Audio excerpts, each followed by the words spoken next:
انسان کی زندگی میں کچھ ایسے واقعات ہوتے ہیں جو انسان کی زندگی پر گہرے اثرات اور گہرے نقوش چھوڑ جاتے ہیں۔ کچھ واقعات تو ایسے ہوتے ہیں جن کو سن کر لوگ مشکل سے ہی یقین کرتے ہیں، مگر ایسے واقعات سچ ہوتے ہیں۔ ایک ایسا ہی واقعہ سنیں جو کہ ہمارے دوستوں کے ساتھ پیش آیا۔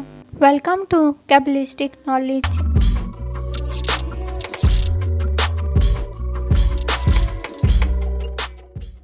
اس ویڈیو میں آگے بڑھنے سے پہلے آپ سے گزارش ہے کہ اس ویڈیو پر لائک اور کامنٹ کریں اور چینل کو سبسکرائب کریں۔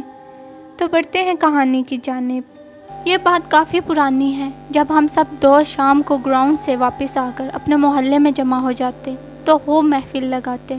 ایک دن ہم رات کو کھانا کھا کر گھر سے باہر نکلے تو دوستوں نے بولا آج جمعرات ہے اور آج جن بھوت اور چڑیلوں کا دن ہے۔ میں جن بھوتوں پہ یقین تو رکھتا تھا پر کبھی ان سے آمنا سامنا نہیں ہوا، تو میں ان کی بات سن کر ہنس دیا۔ اس نے میری طرف غصے سے دیکھا اور بولا یہ جو گاؤں سے باہر کھیتوں میں جامن کا درخت ہے، اس پہ آج جن بھوت آئیں گے۔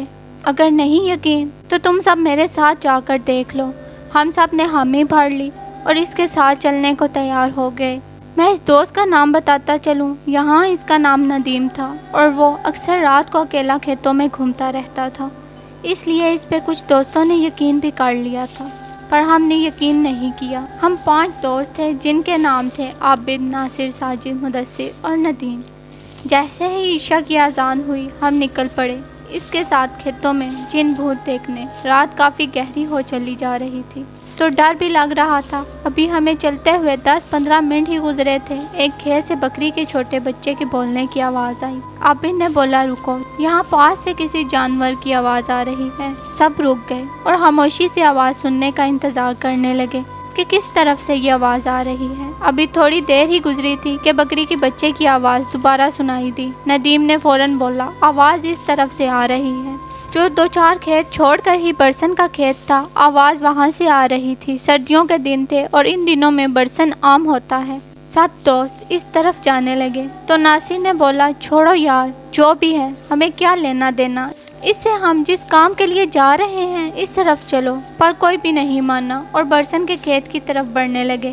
سب نے وہاں جا کر دیکھا تو ایک چھوٹا سا بکری کا بچہ وہاں کھیت میں بیٹھا تھا۔ ہم میں سے کوئی کچھ بولتا اس سے پہلے ہی ندیم نے کہا لگتا ہے جو یہاں بکری چروانے آتے ہیں ان کا رہ گیا ہوگا، اس کو اٹھا لو، صبح پتہ لگا کر واپس کر دیں گے۔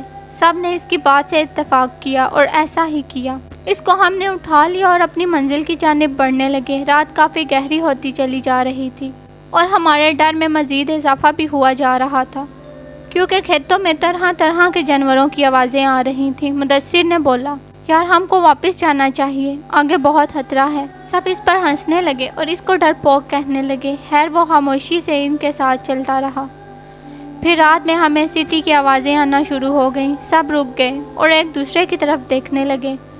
ڈر سب کے چہرے سے صاف نظر آ رہا تھا۔ کوئی بھی یہ نہیں چاہتا تھا کہ ہم واپس جائیں اور اللہ کا نام لے کر اس جامن کے درخت کی طرف بڑھنے لگے۔ ابھی تھوڑی ہی دیر گزری ہی تھی کہ ہمیں چلتے ہوئے سامنے ہی وہ درخت نظر آ گیا۔ ہم سب دوست اس درخت سے تھوڑے ہٹ کر بیٹھ گئے۔ سب سے پہلے تو مدثر نے بولا اس بکری کے گلے میں کوئی رسی وغیرہ ڈال دو تاکہ یہ کہیں ادھر ادھر نہ ہو جائے۔ سب دوست رسی ڈھونڈنے لگے اور جلدی ہی ایک چھوٹی سی رسی مل گئی۔ اس کو ہم نے اس کے گلے میں ڈال کر اور رسی ناصر کو پکڑا دی اور سب کی نظر درخت کی طرف جمی ہوئی تھی۔ ابھی 15 منٹ ہی گزرے تھے کہ اس جامن کے درخت کے اوپر سے ایک باریک سی لال رنگ کی لائٹ نظر آئی۔ وہ لائٹ اتنی باریک تھی اور اتنی تیز تھی یہاں بتانا مشکل ہے۔ وہ لائٹ کبھی درخت پر جاتی، کبھی درخت سے نیچے آتی۔ ہمارا خوف کے مارے برا حال ہو رہا تھا اور ساتھ ہی پوری اسرار آوازیں آنا شروع ہو گئیں۔ ہم سب نے اونچی آواز میں درود پڑھنا شروع کر دیا۔ کچھ دوست تو وہاں سے بھاگنے کے لیے تیار تھے، ہم نے روک رکھا تھا ان کو۔ پھر سب نے ہی محسوس کیا کہ لائٹ اب ہماری طرف بڑھنے لگی تھی۔ جب سب نے یہ منظر دیکھا تو وہاں سے بھاگنے میں ہی بہتری سمجھی اور اتنی سپیڈ سے وہاں سے الٹے پاؤں دوڑے اور ہمارے پیچھے اتنی خوفناک آوازیں بلند ہو رہی تھیں۔ بس یہی محسوس ہو رہا تھا جیسے وہ بالکل ہمارے پاس ہی ہے اور کسی بھی لمحے وہ ہم سب کو نقصان پہنچا سکتی ہے۔ ہم نے ہمت نہ ہاری اور بھاگتے رہے، ورد کرتے رہے اور واپس گاؤں آ کر سانس لی۔ جب ہم سب گاؤں کی حدود میں پہنچ گئے تو مدثر نے ناصر کی طرف دیکھا اور پوچھا آپ کے پاس بکری کا بچہ تھا، وہ کہاں چھوڑ آئے؟ اس نے ہاتھ کی طرف دیکھا تو اس کے ہاتھ میں صرف رسی تھی۔ اس نے بولا کہ جب ہم وہاں سے بھاگ رہے تھے تو یہ صرف رسی ہی تھی، بکری کا بچہ کدھر گیا اس کو کچھ معلوم نہیں۔ جب وہاں سے واپس دوڑے تو وہ بکری کا بچہ وہاں ہمارے ساتھ نہیں تھا، صرف یہ رسی ہی تھی۔ کیا وہ سچ میں بکری کا بچہ تھا یا کوئی اور مخلوق تھی؟ سب دوستوں نے کہا جو بھی تھا ہم صبح صبح وہاں جا کر ضرور دیکھیں گے۔